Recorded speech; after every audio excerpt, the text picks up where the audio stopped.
Hello बच्चों, नमस्ते। आपका हमारे एपिसोड में स्वागत है भाई। देखिए, राष्ट्रपति जो होता है वो किसी भी जुर्म को माफ कर सकता है, चाहे कोई कितना भी बड़ा से बड़ा जुर्म किया हुआ हो। यदि सजा मिल जाए फांसी की भी, तो राष्ट्रपति फांसी को भी रोक सकता है। ठीक है, माफ भी कर सकता है। उसकी ये पावर है। ठीक है, तो ये पावर कौन सा अधिकार देता है? अनुच्छेद, कौन सा छेद? 72। ठीक है, आर्टिकल 72। आर्टिकल 72।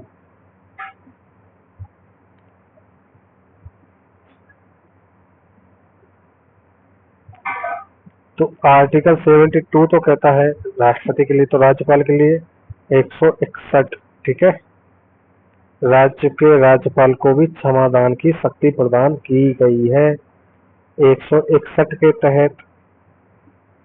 ठीक है, अगला क्वेश्चन देखिए। अगला क्वेश्चन कहता है, क्या कहता है बच्चों?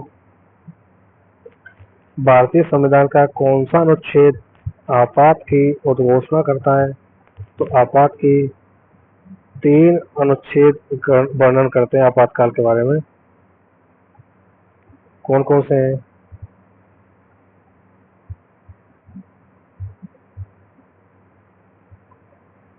3 अनुच्छेद है। कौन कौन से?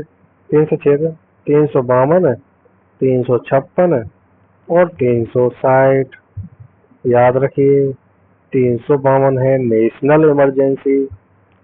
356 में कौन सी इमरजेंसी? President rule. 360 में वित्तीय आपातकाल, फाइनेंस इमरजेंसी। ठीक है, जो कि भारत में अब तक नहीं लगी है। तो आपातकाल की घोषणा कौन सा आर्टिकल करता है? 352। देखो, मैंने 52 शब्द बताया था। आप बताइए, 52 शब्द से क्या से निकलता है कि भारत का क्या होना चाहिए? 52 राष्ट्रपति। राष्ट्रपति होना चाहिए 52 साहब। ठीक है, याद रखो बस, कैसे भी याद हो। अगला क्वेश्चन, भारत के संविधान का निम्नलिखित में से कौन सा अनुच्छेद भारत के नियंत्रक और महालेखा परीक्षक के कर्तव्य और शक्तियों का वर्णन करता है? 149। तो आपने सुना ही होगा भाई। भाई, अनुच्छेद 148 कहता है कि सीएजी की नियुक्ति होनी चाहिए। अनुच्छेद 149 कहता है इसके ये कर्तव्य होंगे साल के। अनुच्छेद 150 ये कहता है कि संघ और राज्यों के खातों का विवरण ऐसे प्रारूप में रखा जाएगा जो राष्ट्रपति भारत के सीएजी की सलाह पर विहित करे। भाई, इस क्वेश्चन को आप बताना है। इस क्वेश्चन का आंसर दो, वीडियो में बताइए। आप इस क्वेश्चन का आंसर दो, 150 में क्वेश्चन का आंसर दो भाई। ठीक है, ये आपके लिए। इसका जो आंसर देगा उसके क्वेश्चंस को मैं दूंगा हार्ट, HEART, और वो भी लाल। ठीक है, तो अनुच्छेद 76 के तहत एक संवैधानिक पद है। कौन सा संवैधानिक पद अनुच्छेद 73 के तहत है? ठीक है भाई, बताइए आप बताइए, जल्दी बताइए, इसको कमेंट में लिखिए। ठीक है, अगला क्वेश्चन करेंगे हम। देखिए आगे। अब भाई, इस क्वेश्चन पर तो इतना डिस्कशन किया जा सकता है, मजा ही आ जाए। तो अनुच्छेद, जो संविधान संशोधन हुआ था 42वां, उसमें कब पहली बार तो कब हुआ था? पहली बार तो 1976 में हुआ था। ठीक है, क्या क्या क्या क्या जोड़ा गया था, क्या घटाया गया था? तो 2 चीजें जोड़ी गई थी। पहली बात तो 2 चीजें, पहली बात तो 2 चीजें कौन सी? 3 शब्द। कौन सा? समाजवाद, धर्मनिरपेक्षता और अखंडता। ये 3 शब्द जोड़े गए थे और 10 मूल कर्तव्य जोड़े गए थे। किसमें? 4 क में। ठीक है, 4 क में 10। 11वां मूल कर्तव्य 2002 में जोड़ा गया था, 86वां संविधान संशोधन अधिनियम के तहत जोड़ा गया था।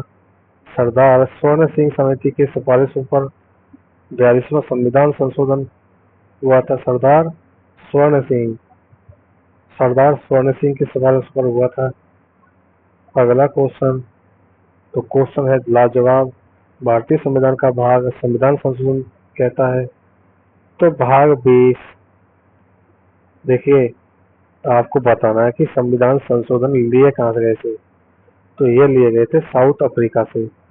साउथ अफ्रीका में एस आता है अल्फाबेटिकली 19वें स्थान पर, तो ए आता है पहले स्थान पर। तो 19 और 1 को जोड़ेंगे तो ये हो जाएगा 20। तो 20 क्या कहता है कि संविधान संशोधन किया जा सकता है। भाग 20 तो अनुच्छेद सबको पता है, पूरी दुनिया को पता है। बताइए 368। तो 3 चीजें याद रखनी है बस। कौन सा? 20 भाग, अनुच्छेद 368 और साउथ अफ्रीका। ठीक है, ये 3 संविधान संशोधन में हमेशा आपको याद होनी चाहिए। नहीं तो नहीं तो ऐसी की तैसी हो जाती है बच्चों। अगला क्वेश्चन देखते हैं। बताइए, भारतीय संसद ने किस वर्ष नागरिकता संशोधन विधेयक पारित किया? तो नागरिक संशोधन अधिनियम 2019 में। ठीक है, 2019 के हिसाब से क्या कहा गया कि 31 दिसंबर 2014 से पहले जो भी शरणार्थी आ चुके हैं भारत, पाकिस्तान और बांग्लादेश से, भारत नहीं, पाकिस्तान, बांग्लादेश और अफगानिस्तान, जो मुस्लिम कंट्रियां हैं जिनमें मुस्लिम फेथ को फॉलो किया जाता है।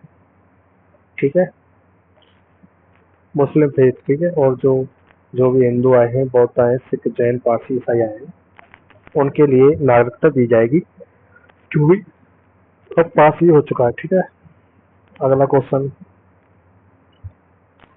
क्वेश्चन बताइए भाई। तो 2024 में किस कौन कौन बच्चा एमटीएस की तैयारी कर रहा है ये बताना है। सीजीएल की तैयारी कौन कौन कर रहा है, नाम लिख के बताइए। ठीक है।